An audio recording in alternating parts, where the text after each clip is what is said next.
Welcome back. You are listening to Tough Topics on KUR. Again, I am your host, Trisha. I am the graduate assistant at the Women's Center, and this is actually my final year at the Women's Center, so after the spring semester, it will be interesting trying to find someone else to take this over. But welcome back, though, because what a wild time this really has been. I was really, really sad that I didn't get to finish out the rest of the semester last year doing this show, just partly because there's so many good topics that we need to talk about. But interestingly, there's also been an explosion of big topics to be talked about anyway, so it's kind of like I'm not out of topics to talk about. So today, interestingly, my first time, my guest is with me via call-in. She's not actually with me in the studio, partly because of social distancing and just everything being kind of, a little scary right now.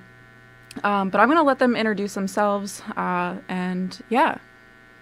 Hi, my name is Bec Miller. I use she, they pronouns. I'm actually an undergraduate assistant at the Women's Center with Trisha, and also at the LGBTQ Center, the president of Allies on Kutztown. And yeah, a little bit about me. I am really glad that you were able to join in via just calling in, because I know this morning I woke up to your text and you're like, what if we do it this way? And I'm like, that would be great. I know, I was like, it's a radio show, right? I can call in, right? I didn't even think about it.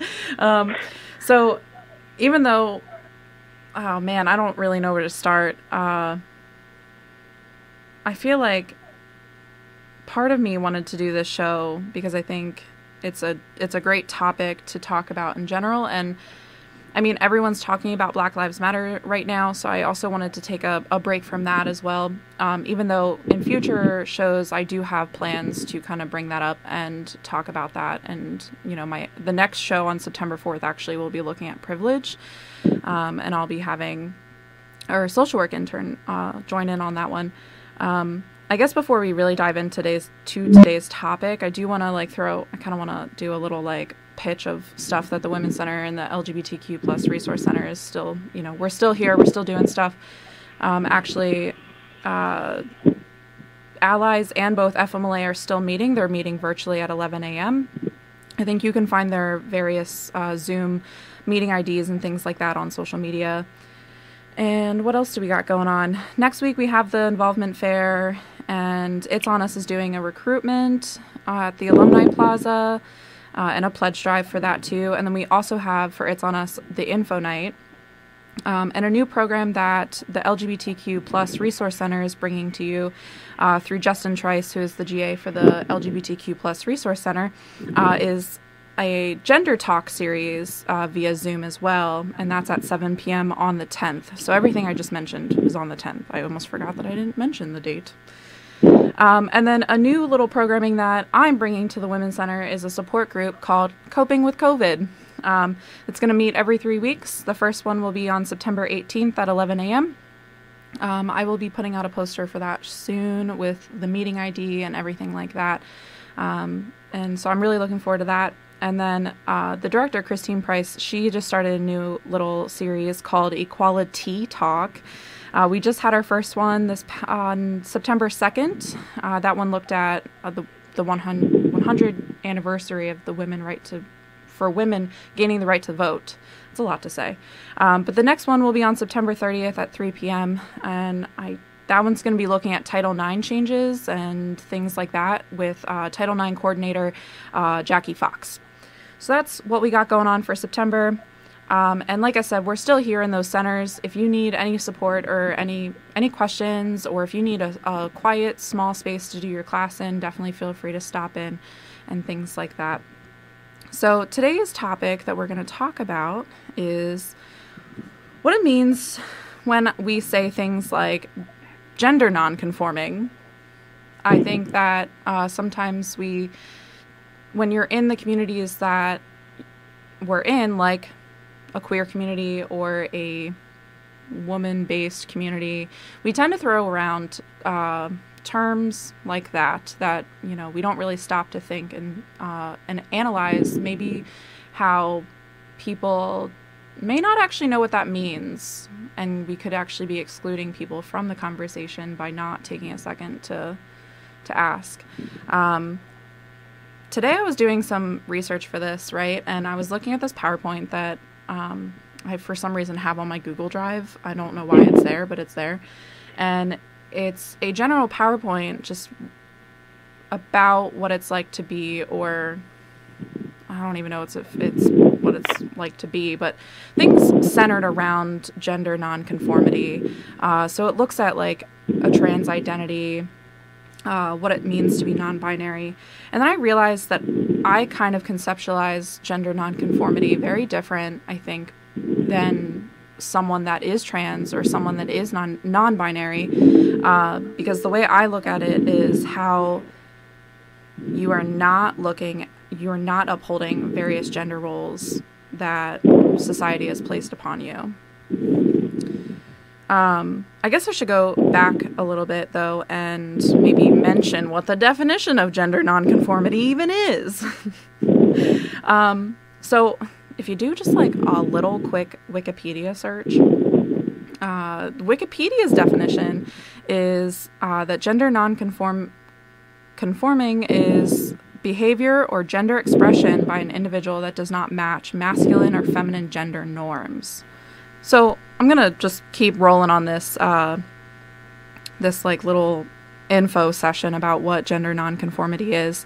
Like I said, Wikipedia has a definition, but there's also a lot of places that have different definitions as well. I just thought it was interesting, the one that Wikipedia mentions. So earlier I also mentioned that, you know, it can also be, gender nonconforming can be tied to what it means to be non-binary or genderqueer or things like that. And they're similar. So it is kind of more looked at as like an umbrella term. But it is also used to refer people who identify as cisgender but who dress or behave in ways that defy gender stereotypes. And that's actually the lens that I look at gender nonconformity through. And hopefully with my conversation with Bec today, you'll understand how that actually looks. I didn't realize that sometimes people, when they use the term gender nonconforming or gender nonconformity, they're linking it as an umbrella term to like what it means to be non-binary or trans. But the way I tend to look at it, / like my lens of it, is more of it being used to refer to people who identify as cisgender but dress or behave in ways that defy gender stereotypes.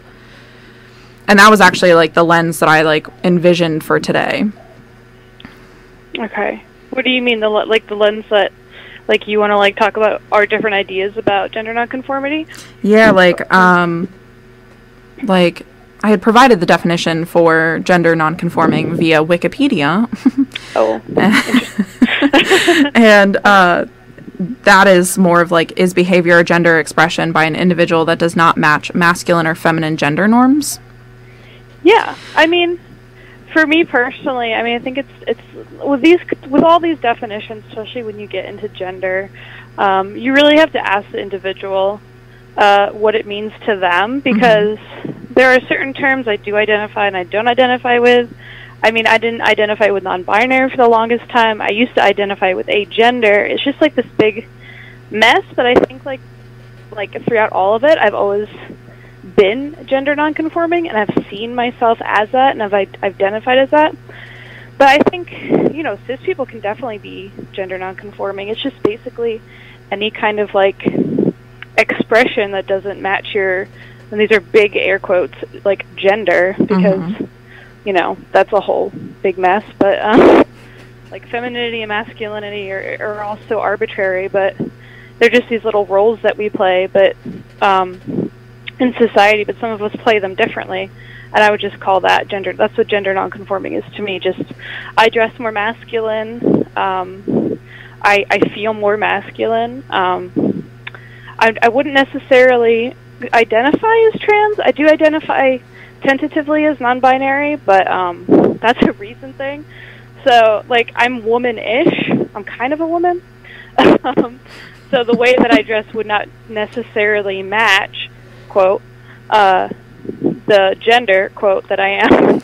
I love all these quotes. Lots of quotes. I think so. You made a point that I want to throw out there, that a lot of times when people are talking about being gender nonconforming, their general experience that they kind of have with society is that it is almost as if, like, and you will be able to explain this way better, I think, the idea of, like, just not being woman enough for our society, or not being correctly female.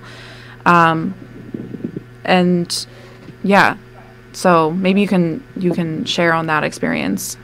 Well, I mean, who is a woman enough? I mean, I feel like even cis feminine women feel like not woman enough, because the ideas that our society perpetuates of what it is to be a woman are so strict, and I feel like the box is just getting smaller and smaller. Like, we can't really express ourselves in any, like, way other than feminine, which is really crazy and sad, because I feel like a little bit, I mean, for the definition of man, you know, everyone's talking about get rid of toxic masculinity, and you see men, like, on the red carpet, and celebrities, like, dressing, like, in more feminine things and expressing themselves more creatively, and I don't feel like I see that as much in women. I mean, that kind of roots back to the fact that just generally men are allowed to do more things than women are. Yes. You know, where, you know, men can wear dresses and kind of push back on gender conformity things, but then when women wear suits and things like that, it's taken on very differently, I think. Well, they have to wear a suit in a feminine way. Like, I'm not saying, like, men wearing dresses is more accepted than women wearing suits, but for women who wear suits, you can't get too masculine with it, because then, you know, everything will come into question, and I don't know. It's just I just feel like you always have to keep some sort of, like, femininity on you, otherwise, you know, people are gonna think certain things or respond in a certain way, and like you said, men are allowed to do more things than women and be different ways. I mean, obviously it's hard for a man to, like, walk down the street in a dress. I mean, that's not I'm not saying, like, obviously right. That's not, like, accepted, especially, like, if it's going to happen here in Kutztown versus, like, me in a suit walking down the street. Right. I'm not, like, comparing those things, but how many women in suits do you see, like, on the red carpet? And, like, men in dresses, you have maybe a few, but, like, I don't know. It's just, I feel like women in suits get ignored. Well, I think we're also touching on something that so we're touching on the red carpet idea, or celebrities who have a little bit, I almost said a little bit, they have a lot more privilege than people that are just existing day to day in small towns. And so, yeah, I mean, if you see a guy, you know, a male presenting person wearing a dress, they're most likely going to get called out or be harassed, or, you know, things like that. But you're also right in the sense that you don't see a lot of women wearing suits just regularly in everyday life too. But I think the privilege part on that is definitely important to keep in mind. And like I said, I actually plan to do a whole show on privilege. Let's take a step back and look at, like, kind of what gender roles actually, you know, look like. For people that are listening that may have not ever really considered gender nonconformity, or what that means, maybe you're not even aware that there are gender roles assigned to you, right? So some really stereotypical ones are, like, men are strong, women are passive and emotional, women are motherly. Yeah. Men are protectors, or they're the hard workers, or they're the breadwinners. Those stereotypes that are put on you will influence how you behave in society and how you go about existing in the world. Yeah.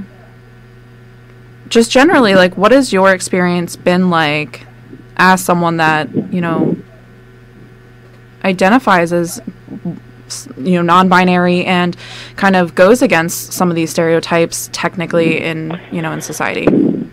Well, that's a big question. Gotta ask all the big questions.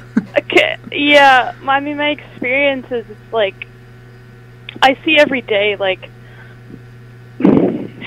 I used to present pretty femininely, and just because it's easier, and now I don't, and the difference is, like, astonishing, honestly. And even when I used to work at Starbucks, the difference between how I was treated when I'm wearing makeup, when I'm not wearing makeup, is also really sad. Like, I'm treated so much better when I'm wearing makeup. It's not even funny.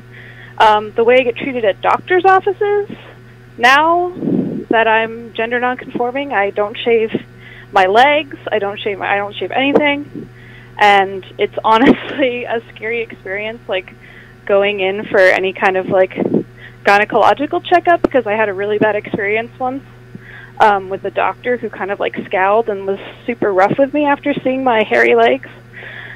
Excuse me. Me and my girlfriend tried to go look for apartments, try to apply for apartments, and we had to, like, I specifically had to put a lot of thought in how I was going to dress to get a better chance of getting the apartment. We also pretended to be cousins, but that's wow.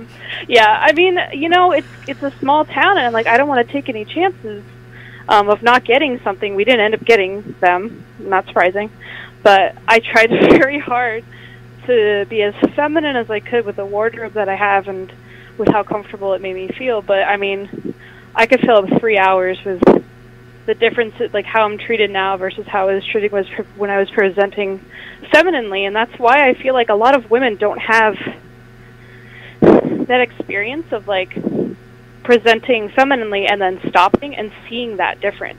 Mm-hmm. Like, I know a lot of women find, like, feminine things and femininity really, really empowering for them, and I think that's great. But I also think that sometimes we need to look at the structures at play. Like, is it actually empowering for you to make up every day, no matter what, when you leave the house?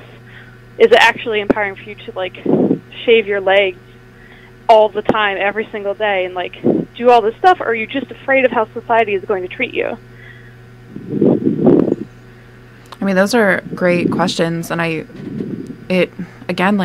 feel like this is why I have this show, right? Like, this is why I bring on people like you, and I have these kinds of topics, because they ask questions like that. Like, are you really shaving your legs because you like it, or is it because that's what society has taught you for the last, X amount of years that you've been alive? And I'm really glad that I'm really thankful that you shared your experience, just kind of how difficult it's been for you to kind of exist in a world that expects you to conform to your gender, right? Because it can be harmful. And a lot of times it does lead to violence and death. Trans women tend to be assaulted and killed just for simply being trans. Gay men and lesbians are victim of violence because they're not attracted to the gender that they're, quote unquote, supposed to be. It's just, there's so many structures and institutions, kind of like what you were talking about, like going and finding an apartment, like how much you had to put energy and thought into your outfit, and beliefs that try to keep men and women in these neat little separate boxes, because we can't be any different. I think it's a good thing you brought up trans women as well, because all of this policing of femininity, or, like, this pressure of being feminine, it's hurting trans women the most, because they passing, like, they have to be hyper feminine, like, as a woman. And think about, like, how many women cis women who aren't hyper feminine, and people see them as women, but if a trans woman, God forbid, wants to identify as maybe, like, butch or gender nonconforming, she's seen as not a real woman, like, which is crazy. So trans women have to be super feminine to even be considered a woman, and it's so harmful. And also, jumping off of that, the people who are concerned with, quote unquote, men in our bathrooms, like, trans women in our bathrooms, the people who are being hurt by that are trans women. They're also cis women who don't, quote unquote, look like women, mainly lesbians, mainly gender nonconforming lesbians, are being, like, pulled out of these bathrooms and having to show their IDs, like, proving that they're a woman. It's so fucked up. Absolutely. And I think what you're really getting at is, you know, when you decide to step out of society's quote unquote like appropriate norms, what tends to happen is you find yourself really having to do the extreme of the opposite. So like for trans women, like they don't get to just be somewhere in the middle of their like trans identity. They have to be that extreme feminine looking trans woman. And same, I mean, I feel like you could even say the same for trans men. Like if you like trans men aren't allowed to have painted nails and wear eyeliner and wear anything that represents femininity. They have to be XYZ masculine. And I feel like you and I have also had a conversation about how when you made that like, I guess you could call it a transition, but when you kind of really started to just accept that you feel better in a more masculine type of, I guess, I don't know what you would call that, like clothes and things like that, that you almost felt like you had to do the extreme version of it and had to reject anything that may have been feminine. I mean, I definitely thought, I mean, for a while, I didn't think I could be a woman and like be this way, so I was like, oh, maybe I'm a trans dude. Which is, I kind of think that's what you're saying, like I had to go to like the extreme. Mm-hmm. But like I'm not, I mean, if anyone has seen my bedroom, it's like totally pink and like fluffy. Like I love pink, that's my favorite color. Like even I'm someone who identifies with masculinity, but I'm not completely, you know, unfeminine, or I just can't, I don't identify with, the clothes or like presenting myself that way. Yeah, I do like looking at pretty things. I feel that. Yeah. I feel like I've had to check my what are they called? Like my biases, because, you know, having hung out with you and just knowing how you present, when I walked into your apartment and saw how like pretty it was, I was like, what is this? I'm like, you like pink? What do you mean? And then I was like, wait, yeah, because pink's a great color regardless. It's really pretty. It's a super really awesome. Pretty color. It's also my favorite color. It's really pretty. I love it. And I love like glitters and stuff like that. I just think, I mean, ideally I'd love to get rid of the words masculine and feminine and like just completely abolish like all of that, because I don't know, it just seems so arbitrary. Because why do we equate like strength and like chopping wood with masculine and men? Like anybody can do that, and everybody should have emotions and not be afraid to express their emotions. Why is that feminine? I don't think that's, I think it's really harmful for the rhetoric of having emotions is feminine, and that's a feminine strength. I've seen that places like, oh, has strength in her femininity because she's showing her emotions. I'm like, that everybody should be doing that. It's not a feminine thing. It's a human thing. Oh, that's so wild. I have not seen things like that, but I mean, I've heard statements like, oh, like they show their emotions, and it's like, well, yeah, because they're a human being, and like you're not, just because of whatever gender you identify with doesn't make you, what's the word I'm looking for, like immune to the human condition. Like you're still a person and you're still going to feel things. Part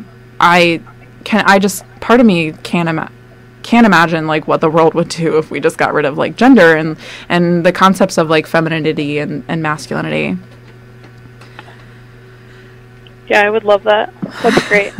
Although, like, I do find comfort. Someone in one of my classes said that he found comfort in masculinity and being masculine. I can kind of understand that, but I think there's just so much, especially, I mean, for cis men, I honestly, like, only really for cis men, such whole toxic masculinity thing, I mean, that needs to be solved.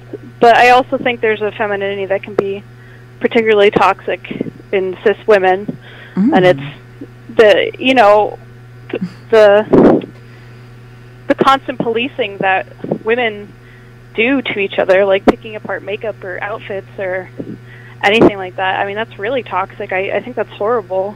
And I mean, I've been on the receiving end of it, like not being accepted into women's spaces because I'm masculine, people having assumptions about me because I'm masculine. It's definitely happened. I'm really glad that you touched on those, because I wanted to have a conversation kind of about how there's this idea that, you know, the feminist movements have been just overall like really great and amazing, but no one wants to actually talk about the fact that they've been pretty exclusive for certain populations. One of them, historically throughout like all movements, have rejected women of color from the table. Yes. And being a part of that movement. But I also like, I'm just kind of reflecting back on the conversation that you and I had the other day about how the feminist movement also excludes people like you, because you are more masculine presenting, but you deserve to be there anyway. I mean, let's first of all touch on them excluding women of color, just anyone of color. It's still happening. You know, they still talk about that one day as, oh, women got the right to vote. No, white women got the right to vote, and that's it. Like, that was 100 years ago. It took women of color a way longer time to be able to vote. Just, first of all, like, that's crazy. Like, they don't talk about that, and I do feel like feminism is just getting more... I don't know how to put this. Exclusive? Like, you have to check like certain boxes. Like, you have to be a man hater. You have to do XYZ. Well, I feel like actually they want to get away from the whole man hater thing. So they want to because I basically look like the stereotype of a feminist, like short hair, tattoos, doesn't shave. I've experienced actually a lot of like, I don't know what the right word is. It's just like a lot of invalidation from feminists for looking like a stereotype, because they don't want that anymore. Mm-hmm. You know what I mean? Like, mm-hmm. They don't. And I was actually reading this article of how feminism has excluded lesbian narratives and lesbians from their spaces for years. Like, this is an article from the 80s. Like, it's been happening for so long, and I just feel like they want this image of them being sexy and like powerful, and like, ooh, my winged eyeliner is sharp enough to kill a man, and my heels look so good. And it's like, I don't know, I just feel like that's fine for some women, and that's fine if you've examined it, but what about the women that don't feel empowered by that? Where is the room for them? Where is the space for any trans woman who is walking into that space and feeling inadequate because they're not feminine enough? It's just, I think it's a huge problem. The whole, like, your sexuality is power, and your beauty is power, and the way that you can like manipulate men is power. Well, what if I don't like care about men? I don't want to talk about men. Like, obviously men can be feminists, but why do we always center the conversation around like that? I don't know. I just think that like I'm sick of the whole narrative of like, you can be beautiful and smart. Like, why do I have to be beautiful? Why can't I just be smart? Absolutely. That whole idea of being beautiful and smart is another gender stereotype of women. Like, as much as like a lot of these spaces or these movements have been kind of not the greatest, they also brought about points like that of like, okay, well, I just want to be smart. Like, can I do that? Is that an option?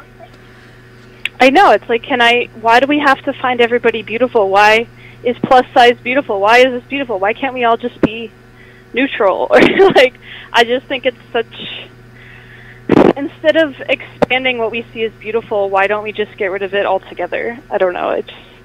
It's just very insidious, and it just basically, beauty is only tied to capitalism so they can sell you products so they can make more money, so you can be beautiful with whatever the new trend is. It was my supervisor from my internship. She had pulled up this like exclusive Tarte box thing that was like a retail value of like $700, and I literally was like, that is such BS.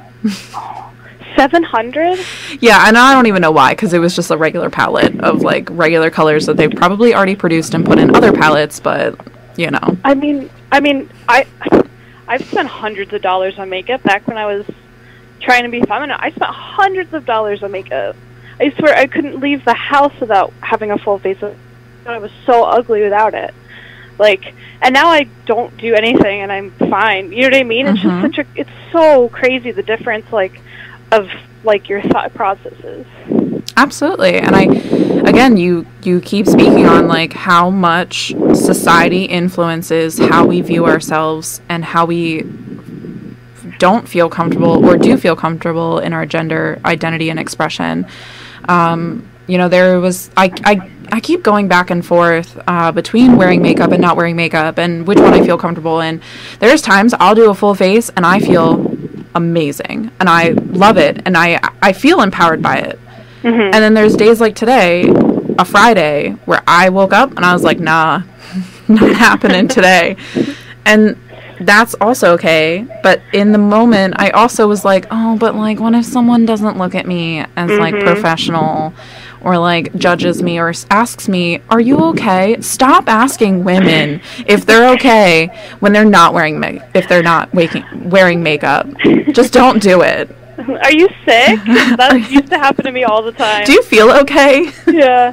It's, like, I'm glad you touched on that, too, because obviously it can be empowering for women to do this stuff. Just for me personally, it just was. I mean, sometimes I will dabble in a little bit of glitter on the eyelid and, like, stuff like that, and it's fun.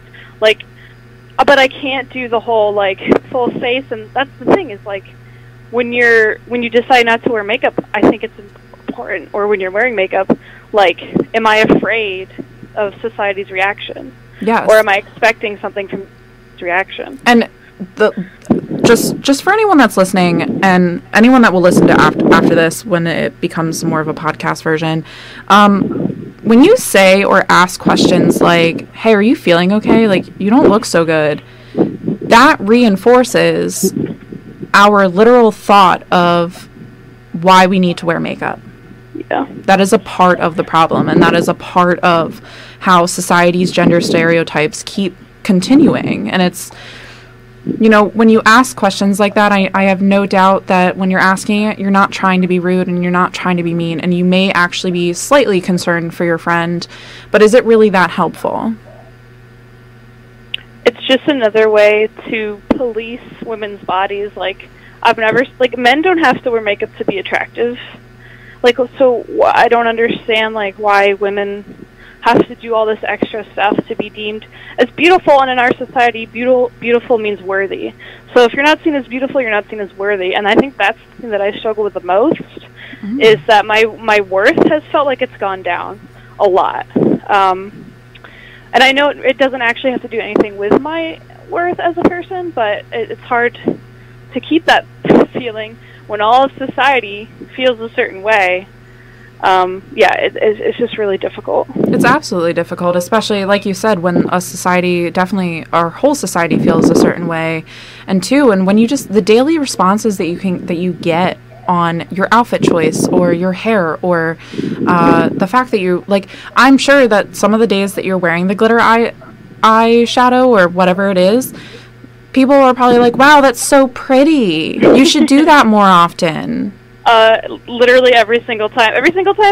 If I show people pictures of myself back when I was feminine, because I think it's hilarious, because I have long hair and I have all this makeup on, literally every single time people will say, oh my god, like, you were so pretty. And one time I showed people at work, and I had a manager tell me, oh, I would have hit on you. And then I had another manager and a coworker. At the time I was single, but they were like, oh, maybe you should do that again and you'll get a girlfriend, because you catch more flies with honey than you do vinegar.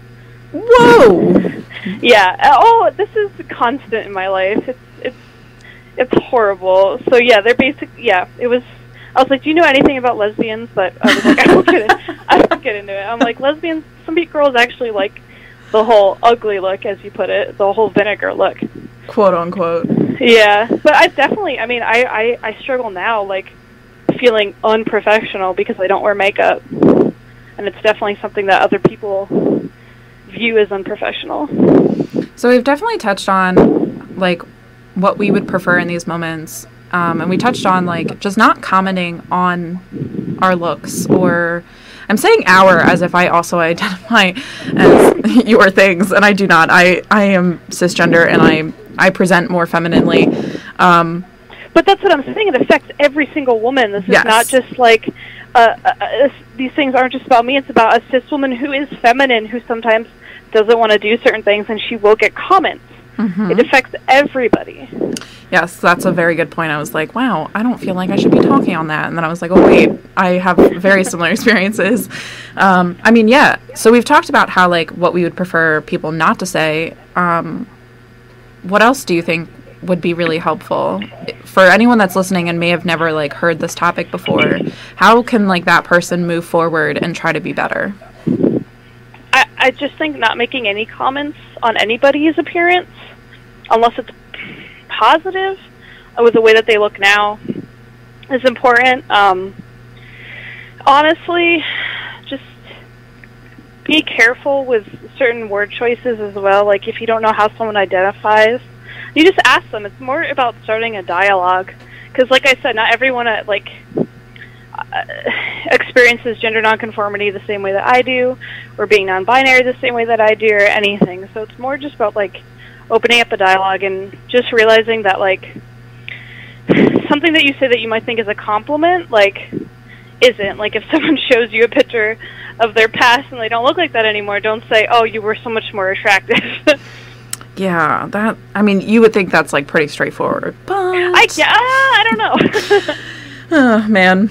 I mean, I love the idea of, you know, just starting a conversation, and I think we say that quite often, but I still feel like people struggle to start that conversation because there is this, like, this fear of just, and it's okay if you do mess up, just move forward and try to be better. Totally. Like, if you don't use the right pronouns, don't start apologizing.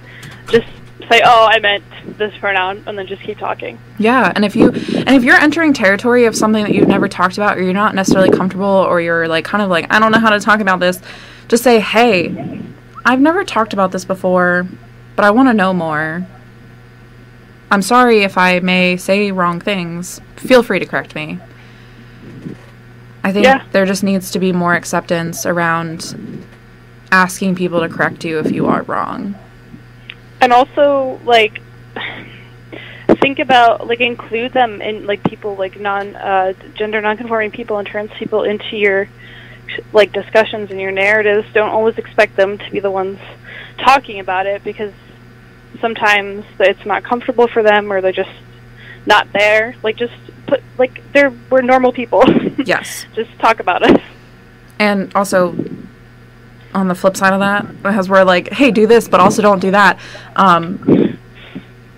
Don't do the whole, like, token, like, genderqueer or gender non-conforming person in my life, and this is how I know all the things. Always do your own research, understand it in your own way, in your own terms, but also be willing to have those conversations with your friends and things like that.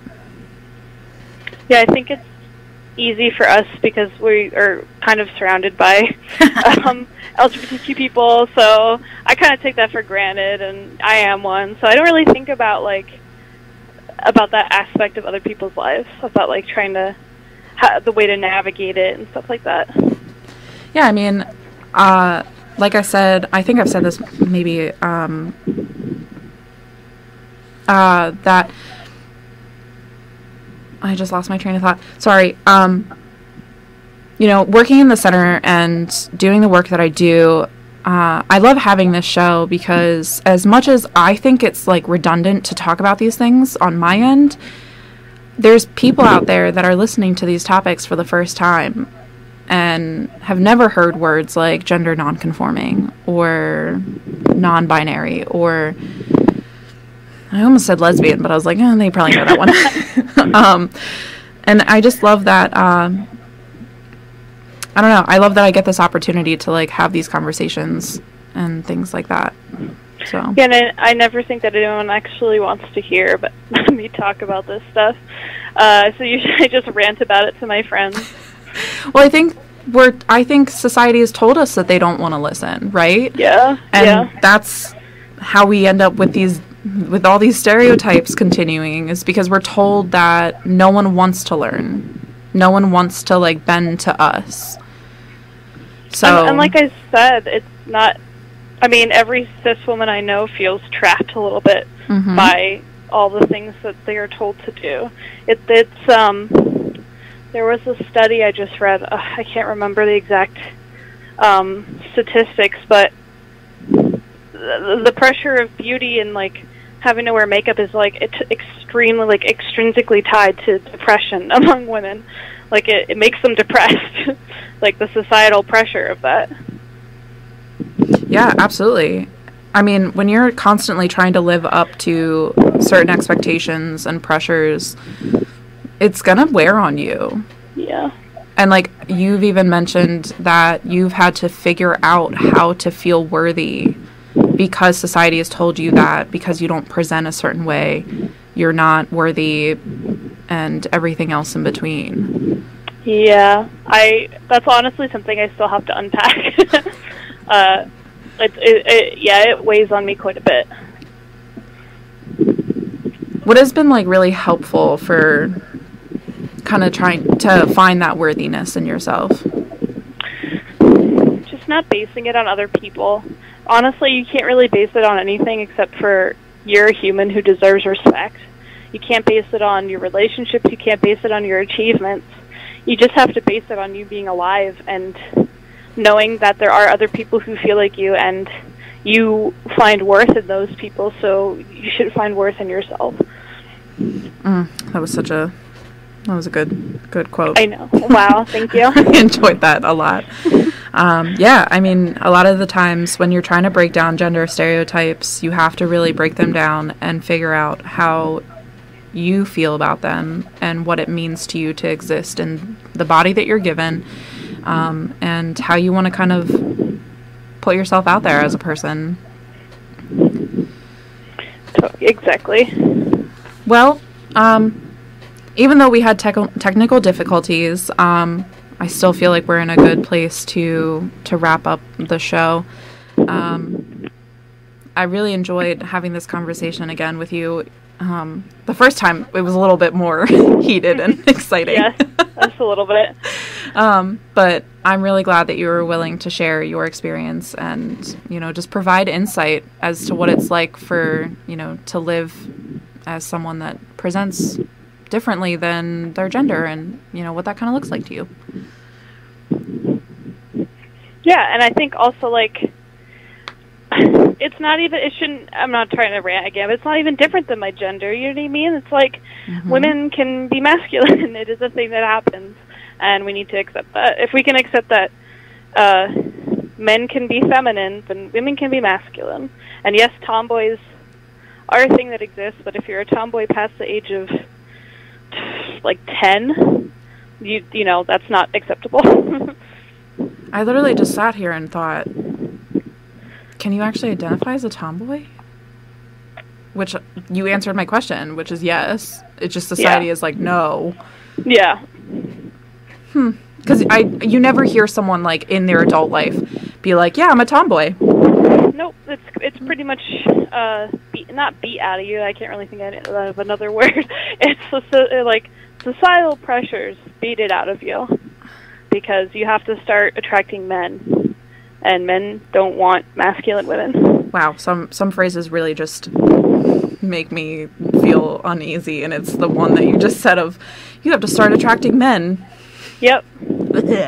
It's true, though.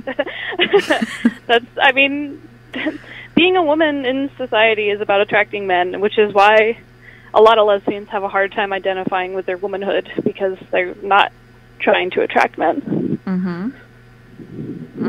That makes sense. Yes.